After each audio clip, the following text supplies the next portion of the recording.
সুপ্ৰভাত বন্ধু বান্ধৱীসকল, ৰাতিপুৱা আজৰি হৈ লাল চাহ একাপ হাতত লৈছোঁ আৰু এইফালে দীপ আৰু দেৱুবেটাক চাহ খাব দিছোঁ। দেৱুবেটাক দিছোঁ ভুজিয়া খাব আৰু দীপক চাহ খাব দিছোঁ। আৰু সি এইবিলাক এক্টিং কৰি কৰি চাহ খাই আছে আৰু ৰাতিপুৱাৰ পৰা আৰম্ভ হৈ গ'ল তাৰ বদমাচিবিলাক। আৰু এইফালে এতিয়া চাহ খাই উঠি দেৱুবেটাৰ নখকেইটা কাটি দিব ওলাইছে আৰু মই সৰুৰ পৰা নখ নাকাটো, দীপে কাটি দিয়ে।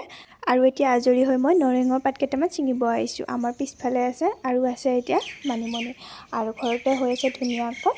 আৰু এয়া মচন্দৰী, নৰসিংহ আৰু মানিমুনিৰ সৈতে চাটনি এখন বনাব লৈছোঁ। আৰু এয়া আমাৰ ৰিমজিম, বেছি দিন হোৱা নাই ৰিমজিম জন্ম হোৱা, আৰু কিমান মৰম লাগে চাওকচোন। দেৱুবেটাই যে কাণ ধৰি দাঙি দিয়ে।